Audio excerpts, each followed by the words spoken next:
Es noticia el segundo día de gobierno de Andrés Manuel López Obrador, quien hoy inició, por decirlo de alguna forma, de manera formal su gestión para los próximos 6 años.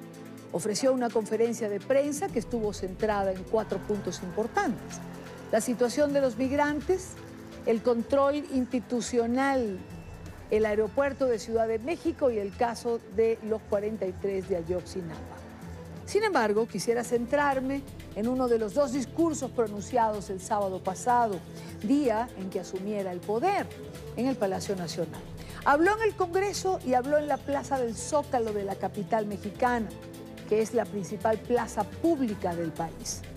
López Obrador reafirmó su compromiso de no traicionar al pueblo y habló de libertades bajo observación, tanto en lo económico y en lo empresarial, como en la libertad de expresión. Estas son algunas de las frases de su intervención.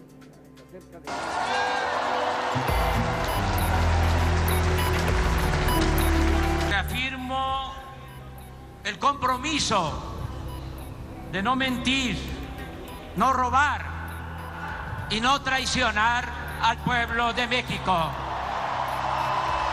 Se aplicará el principio de que por el bien de todos, primero los pobres. Bajarán los sueldos de los altos funcionarios y aumentarán los sueldos de los de abajo. Arriba los de abajo. Se reactivará la economía desde abajo. Se crearán empleos con salarios justos y se harán las obras en beneficio de los pueblos. Se distribuirá una canasta de alimentos básicos a precios bajos para combatir la desnutrición y el hambre en nuestro pueblo. Vamos a rescatar la propiedad social. Se va a rescatar la pequeña propiedad. Se va a rescatar el ejido y se van a rescatar las comunidades. No aumentará el precio de las gasolinas, del gas, del diésel, de la luz. Se está levantando un censo, casa por casa, para identificar a cada beneficiario, entregarle una tarjeta y que él mismo retire sus apoyos, lo que por justicia y derecho le corresponde. Nos están entregando un país en quiebra. Vamos a liberar muchos fondos del presupuesto porque se va a acabar la corrupción y ya no van a haber lujos en el gobierno. No habrá amiguismo, nepotismo, influyentismo, ninguna de esas lacras de la política. La mejor política exterior es la interior. Está en venta el avión presidencial. No habrá divorcio entre el poder y el pueblo. Es parte de lo que decía López Obrador allí en la Plaza del Zócalo, cuando ya había jurado como presidente de la República Mexicana. Quiero saludar a esta hora a Ana María Salazar, y es analista política, experta en relaciones México-Estados Unidos. Ana María, bienvenida, buena tarde. ¿Qué tal? ¿Cómo estás? Muy buenas tardes. Muchos saludos desde la Ciudad de México. Quisiera comenzar de lo general a lo particular. ¿Cuál fue la impresión de Ana María Salazar al escuchar a López Obrador el día de su toma de posesión? Mira, hubo el día en que tomó protesta Andrés Manuel López Obrador como presidente de México. Hubo dos discursos, 2 eventos importantes en donde él da un discurso ante los legisladores, invitados especiales y líderes mundiales. Y luego hubo otro discurso que fue en el Zócalo, que fue un discurso más a sus seguidores. Los dos discursos fueron muy largos, pero en general no había mucha diferencia en el contenido, pero sí en el tono. En el tono del Zócalo, en la plaza pública, un poco más agresivo, más contundente, mucho más político, menos estadista. En el discurso ante los legisladores fue un discurso en donde de una forma u otra cuestionó lo que había sucedido en las últimas 3 décadas, no solamente en la economía mexicana, sino lo que había sucedido en cuestiones de seguridad y el combate y reducción a la corrupción. Pero fueron dos discursos y en cierta forma creo que el discurso en el Zócalo refleja mucho más quién es Andrés Manuel López Obrador y qué tipo de gobierno va a tratar de llevar en los siguientes 6 años. ¿Alguna diferencia, Ana María, entre el Manuel López Obrador de la Plaza del Zócalo y el López Obrador de la campaña, donde quizás algunos le percibieron un poco más moderado? Mira, Andrés Manuel López Obrador es el mismo Andrés Manuel durante la campaña, durante el proceso de transición, durante los últimos 15 años, ¿no? Desde cuando él empieza este proceso de tratar de convertirse en el presidente de México. Y lo digo porque siempre en momentos, porque hubo varias contradicciones, por ejemplo, el sábado en sus discursos, a lo mejor fueron errores, pero lo que refleja este Andrés Manuel es un Andrés Manuel que es el mismo Andrés Manuel de los últimos 18 años. Yo creo que la diferencia que hay es que el mundo ha cambiado, la forma en que los gobernantes ven las economías, la forma en que el uso de las redes sociales y de los medios de comunicación y sobre todo el ambiente internacional, incluyendo, teniendo un Donald Trump que de una forma u otra ha sido un personaje muy disruptivo para las democracias en general, pero abre la puerta a que esta presencia que tiene Estados Unidos en términos de no solamente en México, sino en Latinoamérica, pues no solamente ha cambiado, pero en cierta forma pues es mucho más agresivo Estados Unidos ante sus intereses individuales y pensando menos en términos de la importancia del hemisferio para Estados Unidos, no solamente desde el ámbito de seguridad, sino el ámbito económico. Entonces, ha cambiado el mundo, sí ha cambiado, y también ha cambiado estos cuestionamientos de la economía global y cómo en muchos países, particularmente en México, pues surge una economía que ha promovido una desigualdad bárbara. Y Andrés Manuel aprovecha eso para cuestionar todo lo bueno y lo malo que ha sucedido en México en los últimos 15 años. Ahora, en estos discursos, él subraya también donde hay hay una contradicción muy importante, pero él subraya que él va a ser el presidente que va a combatir la corrupción y va a reducir la corrupción en México, que va a ser el presidente que va a reducir la desigualdad y que va a ser el presidente que reduce la impunidad. Pero en sus primeras declaraciones lo que dice Andrés Manuel es que él no va a investigar a ningún funcionario que por actividades corruptas que antes del 1 de diciembre, o sea, el día en que toma protestas. Entonces ahí empiezas a ver una contradicción. Si vas a combatir la corrupción, pero no vas a investigar lo que sucedió, si vas a combatir la corrupción, pero dices que no investigas, ¿cómo vas a reducir la impunidad? Entonces, son esas contradicciones en el discurso que crea cierto nerviosismo porque uno no entiende exactamente cómo va a implementar esta visión que tiene de México. Claro, porque haciendo tanto énfasis en la corrupción no explicó cómo la va a combatir, pero tampoco ha explicado, Ana María, de dónde va a sacar los recursos para cumplir con sus promesas sociales, como salarios justos o la canasta básica para combatir la desnutrición. Es decir, ¿se pueden obtener estos recursos solo combatiendo la corrupción?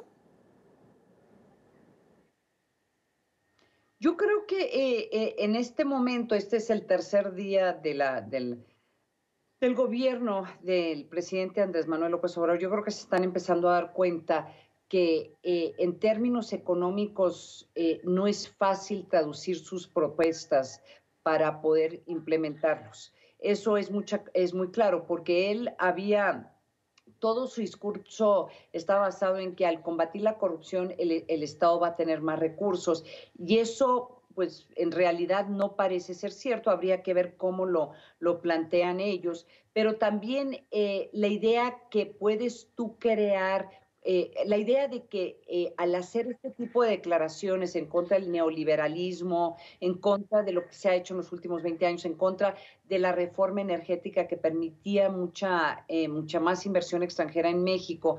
Todas estas declaraciones están teniendo un impacto en la credibilidad y la confianza de los inversionistas, no solamente extranjeros, sino también inversionistas mexicanos. Entonces tienes como un problema dual. Está prometiendo muchos nuevos programas sin necesariamente saber de dónde vienen los recursos. Y dos, está al hacer este tipo de promesas y este tipo de declaraciones está también reduciendo la credibilidad y la confianza de los inversionistas. Que finalmente son los que van a generar inversión y empleos. Ahora, Ana María, ¿qué lectura a los símbolos de corte populista que hemos visto en otras oportunidades? La venta del avión, la apertura de los pinos, transportarse en su carro particular, la ceremonia indígena, es decir, lo vimos con Chávez, lo vimos con Evo Morales. ¿Cuál es tu lectura?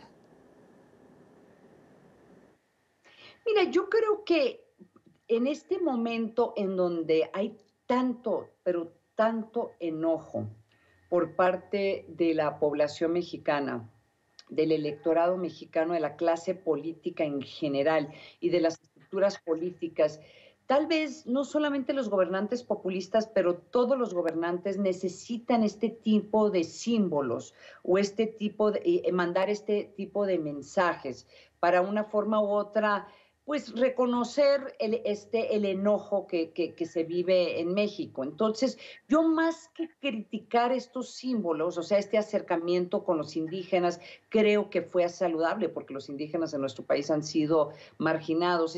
Esta decisión de tener un gobierno mucho más austero, siempre y cuando no corra riesgo su vida, yo creo que sí, ese tipo de mensaje podría ser interesante.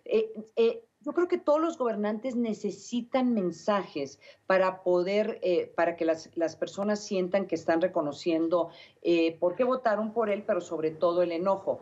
Aquí el problema es que estos símbolos no vayan a marcar su presidencia, porque tal vez algún día el presidente simple y llanamente por razones de seguridad va a necesitar un carro blindado, por ejemplo, o simple y llanamente en un momento dado va a tener que hacer decisiones que estos grupos indígenas podrían percibir que van en contra de sus intereses porque el presidente está defendiendo cláusulas constitucionales que tal vez no estén de acuerdo con las tradiciones indígenas. O sea, lo que te estoy tratando de decir es que siempre y cuando tenga esa flexibilidad de respetar el Estado de Derecho, de ver y promover desarrollo, pero sin quitarle credibilidad al Estado mexicano, Sí.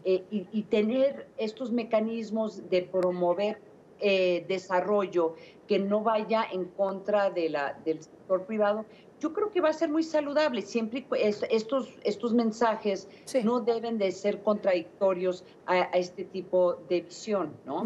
México necesita desarrollo, necesita más igualdad, necesita apertura comercial, necesita tener un gobierno con credibilidad y sí se necesita reducir la corrupción y si con estos mensajes le ayudan, siempre y cuando que no viole el Estado de Derecho, pues adelante.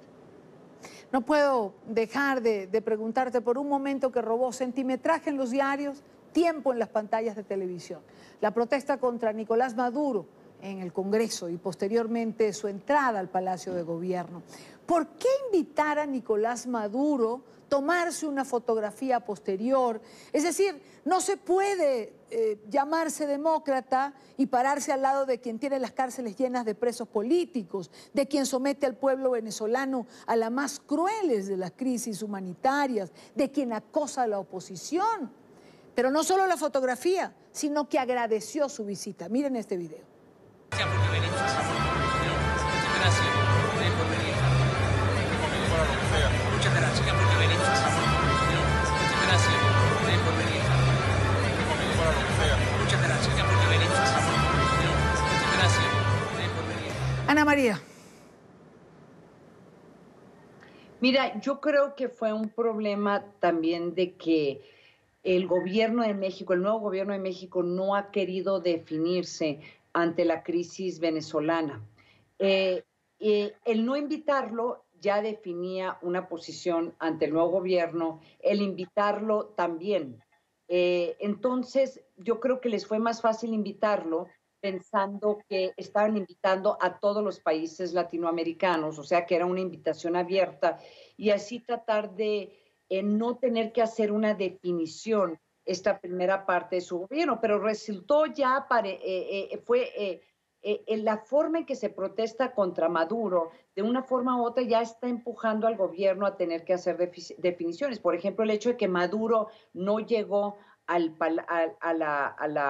la ceremonia en la rama en el Congreso, a mí me parece un mensaje muy importante, porque yo tengo la impresión que le sugirieron que no llegara ahí. Ese es el recinto democrático más importante del país, y sabían que iba a haber protestas. Entonces, el que él no llegara ahí a mí me da indicios de que ya tú estás empezando a surgir un pragmatismo y un entendimiento de lo complicado que es no tomar una posición ante Nicolás Maduro. Yo creo que ya despertaron ante una realidad de que si pensaron que iban a poder tomar una posición neutral ante lo que está sucediendo en Venezuela o una posición neutral ante Nicolás Maduro, pues están errados, y creo que lo vimos este sábado durante la toma de protesta y durante la comida que hubo en el Palacio. Ana María Salazar, gracias por acompañarnos en NTN 24. Buenas tardes.